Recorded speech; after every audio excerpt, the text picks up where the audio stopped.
Yeah. What's poppin'? What's going on, people? What's on your mind? Man, no fluff today. I'm just gonna jump right into it. Uh, in today's episode, man, I'm diving into my latest. I'm diving into my latest music release in a battle. Go check it out. All streaming platforms. If you feel so inclined, it's out now. This song, man, speaks to my struggle with pride. Not in a form of arrogance, but more on the opposite spectrum. The spectrum of where you get the anxiety and the depression. That's kind of where I fall on that side. I don't have the pride and arrogance or the confidence of many other people, which is very interesting. As a side note, especially since I rap, I do Christian rap. It's kind of interesting that I don't fall on that side of the spectrum, but still do the music. I still rap because when you think of hip hop, when you think of rap, you think of the boasting and the arrogance, especially when it comes to the battle rap. It's almost as if you have to be prideful and arrogant in order to make it in that scene. But I don't fall on that spectrum, which is amazing. I still do it. I fall on the other end, the side of the spectrum of depression, and that's kind of the way I view pride. Both extremes, one being the arrogant self-centeredness you find in a lot of people, and the other end being the depression, which it's still self-centeredness and a bit of arrogance in thinking just of yourself, but rather than thinking of yourself as being king or god or something, it's you think of yourself on the opposite of that, right? As being a nobody. Woe is me. Why is this happening to me? Why don't people treat me this way? Why don't people see me? But at the end of it, it's still me, which is why I consider it to be pride. So that's kind of the spectrum where I fall on. And in this track that I titled Inner Battle, I explore my fear of being fully vulnerable, and the internal conflict of wanting to share the real me, but also feeling tempted to hide behind a more polished, put together image. The dude in the suit with no vision. Excuse me, y'all. Getting over something crazy. So that dude in the suit and a hook. As I'm going through, okay, so the structure of the song, I'm doing 8-bar verses, and that's only because the way the production was structured and sequenced. I have the main verses, which is describing the mind state, what I'm thinking, what's happening, what's going on, and then the hook comes in, and the hook is just repeated, and it's a progression throughout the song, where I'm saying this prodigal, seeing myself as a prodigal, this prodigal painting pictures, and you pay attention. It's easier not to mention the truth in the booth, depicting a dude in the suit. And in the beginning, he's a dude in the suit, right, with no vision. And as the song progresses, he's given vision. And he's given vision to see the truth, but he has to choose the truth. But that's the image I'm portraying, and I'm kind of battling through the song with this image. But what this song really highlights how easy it is to avoid the vulnerability, especially when there's attention tied to it. So as a music artist, as a rapper, right, my safe space is a booth, right, where it's just me, headphones, and a mic. And so it's easy for me to get in this space and seek to hide and portray something other than what the truth, what the reality is. The reality that there's someone inside who's struggling internally. And so this song highlights that, you know, uh,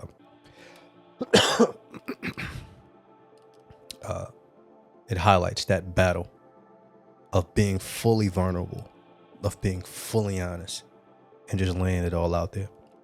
Kind of what I'm doing in this video, just kind of wanting to lay it all out there, giving you guys an in to get to know me, Rick Doulos, the artist and the, I guess, YouTuber. So welcome to the Doulos house. So this song highlights that. And here's the thing, the crazy thing. A couple months ago, I uploaded a video encouraging all of you to embrace. I believe I posted it on IG and YouTube, and just encouraging all of you to embrace who God has created you to be, and to pursue what you were gifted to do. Yet, look at me, here I am, with these comparisons and battling these thoughts that what I do isn't enough. And so in this video, it's one video, I was kind of embracing our individuality. I was embracing just our being in the image of God and made different and given gifts and abilities. But because of the spectrum of pride that I fall on, though I know that to be true, and you can hear this in the song, though I know that to be true, I still battle with these comparisons where I compare myself to, and just for example, as an artist, as a rapper, I have a lot of other songs that I love and I listen to, and a lot of artists that I really respect and give their props. But what I find myself doing oftentimes is comparing. And I know that's not good. I know that's not good. So if there's any of you out there who have discovered the cheat code to overcoming these self-comparisons, please drop it in the comments. I could use it. Straight facts. So between dealing with those inner battles and being sick for the last week or so, it has been incredibly tough mentally. Incredibly tough, which is very interesting. As a side note, I find this happening where I'm in a season, I'm writing a song, record it, share it with the world. And then I think about it. I listen to the lyrics and I'm like, snap. I'm like, man, like really that's my place. It's different when I'm sitting to write the song and I'm kind of thinking about these things. And I know that I'm in this season, but it's only till after the song is recorded and I'm listening to it and I'm kind of walking this thing out that it really hits me. Yo, I am really in this season. So, and listening through the song and thinking about the situation, and especially, I don't know what's going around out here, getting sick, man, it's just mentally, it's been crazy, especially getting over this cold or flu or whatever it is. I've been just in a mental fog. So getting back to work has been crazy. It's been kind of tough. But, right. Praise God for his faithfulness and his grace, man. I haven't been remaining there. Though I'm there often, I haven't been remaining there. What has been soothing and encouraging for me has been to dive into the Psalms. And what I like to do when I'm this is just period when I'm reading the scriptures, is I like to look at the author of the book, or whatever it is I'm reading, whether it be Solomon's Proverbs or a psalm, a psalm of one of the sons of Korah, a psalm of David. Solomon has a couple. Moses has a couple. Has one or two, I believe one maybe. But whatever it is I'm reading, whatever book of the Bible I'm reading, I like to really see them as human. Because what we tend to do, I mean, and it's not only in the scriptures, we do this a lot, just generally, like even on YouTube, we do this.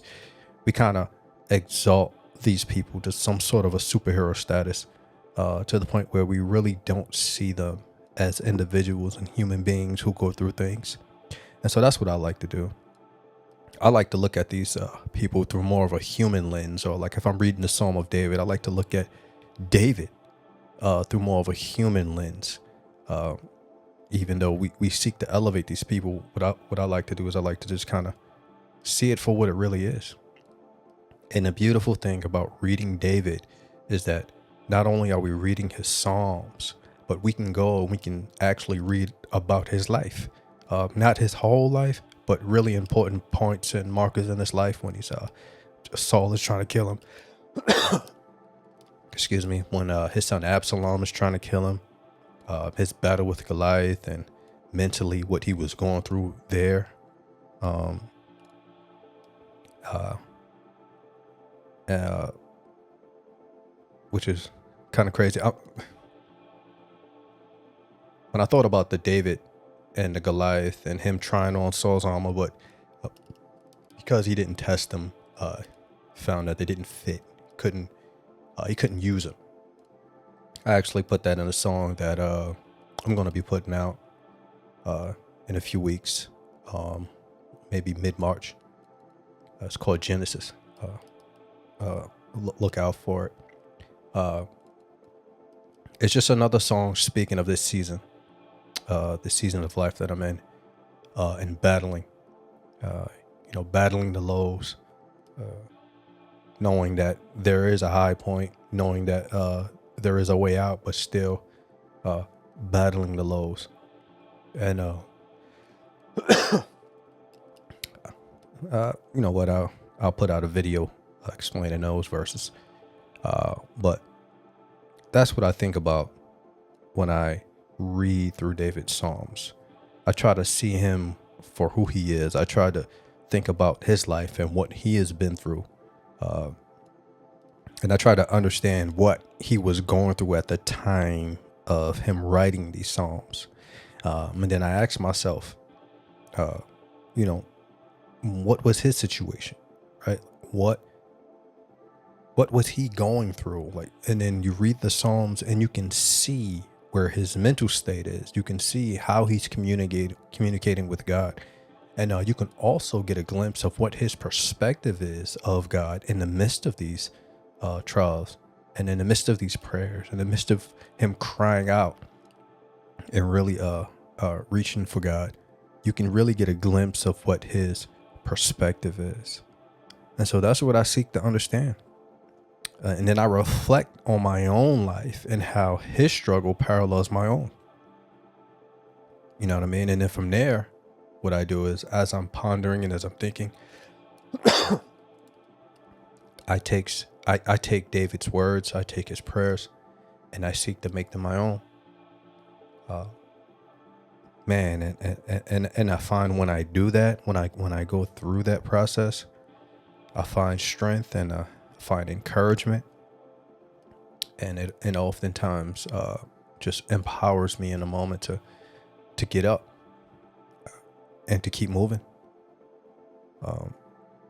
This is something that's been incredibly helpful to me. This is a practice that has been incredibly helpful, especially when you are reading the scriptures and seeing it for what it is. And there are times when I do try to dive deep, to look at the original language and to try to get as close to what was originally said as possible, as much as I am able. And just so I can really truly see it for what it is, just so I can really truly feel it as it was given, just putting myself in their shoes and really, really, really taking it in, because these points, man, they be really low. These valleys be really, really dark. And so I be just trying to lay it all down. I just be trying to lay it all out and find encouragement in the scriptures, really looking for the Lord. You know what I mean? And thinking about this video and what I'm sharing with you guys, I pray you guys find value in what I'm sharing, and I'm hoping that you find encouragement in what I go through. But even like this video, you know, it's life is not always what we would want it to be. Things are not always ironed out and straight and good in the way that we want it to be. But in the midst of all of the trouble, in the midst of all of what we would call bad, we can find strength. We can find encouragement. We can keep going. And we can take our situation and learn from it and then use it to encourage one another. Paul encourages the Corinthians to do just that. The comfort that they've been comforted with. Oh, pardon me. The comfort that they've been comforted with, to use that to comfort and console others. So as I was saying, man, this practice has been incredibly helpful. Not just in me pushing through the valley, but also in helping to reshape my perspective of God and how he moves in our lives. And the beautiful thing in looking at the Psalms the way I do, or the way I try to, I get to see their perspective of God, which is a very, very interesting one. And I try to pay attention to what I'm reading to and really see it for what it is, because you can get a real glimpse of how they view God, especially when you think about the context of the Old Testament and how they live as a nation that was chosen by God, right? Given the law of God, seeing the miracles of God and having God work with them in the way that he did, to see their perspective. And a lot of the times we hear people complaining about the Old Testament and thinking that the God of the Old Testament and the God of the New Testament are two different gods. But they totally miss the forest for the trees. So when you read the Psalms and you think about what their perspective of God is, you would think that their perspective would be similar to the things that we say all of these years later, not really understanding. But no, their perspective is not like that at all. They have a very different perspective of who God is, especially David. David in his time actually sees God as being gracious, as being loving, as being patient, as being a God who is kind, not only a God of justice, right? But also a God who is kind and who forgives sins and who overlooks sins and who fulfills his promises. Like, David's perspective of God is so amazing. And I encourage you all to really read the Bible for what it is. Try not to input your own experiences and thoughts and things like that, but get into their shoes and consider the things that they're actually saying. Man, I've found that for me to be very, very helpful. And as I said, not just in pushing through the valley to get to the other side, but in also reshaping my perspective of God and really seeing how he moves in our lives. Because these seasons be dark and very silent. Sorry, and very silent. Very silent. There's a song I did. It's actually an intro to my Logos EP. I may go back in and remaster that EP. But in the intro, I actually speak about just that whole experience from being on a mountain and getting to the valley, or being on a mountain and finding yourself in the valley, and just how deafening the dark is. I mean, I use an imagery as being so dark, so quiet, that the quietness actually deafens the fetus in the womb. So it goes that deep is the imagery, is what I'm trying to say. And that's the Logos intro. Y'all can check it out. As I said, I might go back in and remaster it. But these experiences are like that. They can be very quiet and it can be very dark. But there's always light at the end of the tunnel. Each day you wake up is another day to walk on, to do better, to continue your journey in seeking and looking for God, wanting Him to show up. But you must be honest in your pursuit. And that's another thing that I found, right? And so this inner battle that I'm going through, I'm knowing that I have to be honest, but I'm fighting the truth and living a lie. And that's the battle. And it's that vicious cycle.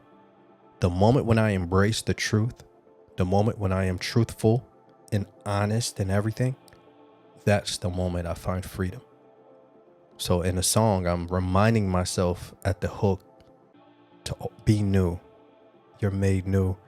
And even though I end the hook with a question, and there's a different question at each hook because of the stage I'm in, still it's like, no, you're new, you're new. This is what God has done for you. See it, see your life, see yourself in light of that and be new.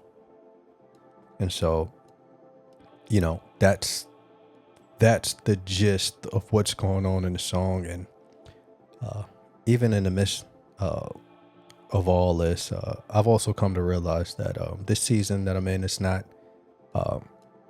just this one isolated experience. Like, it's like a one-time deal that this is it. This is the worst. This never happened before. I'm learning that it's really just a part of a recurrent cycle that we all go through in life. We all come to these seasons. It's not the same each time, but they're the same, right?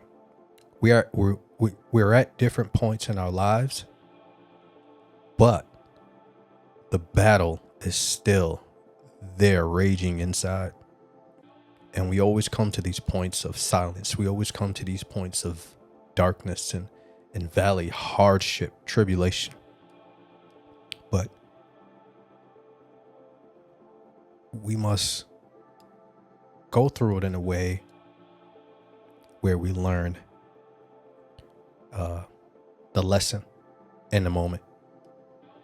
So it's like that saying, life hands you lemons, make lemonade.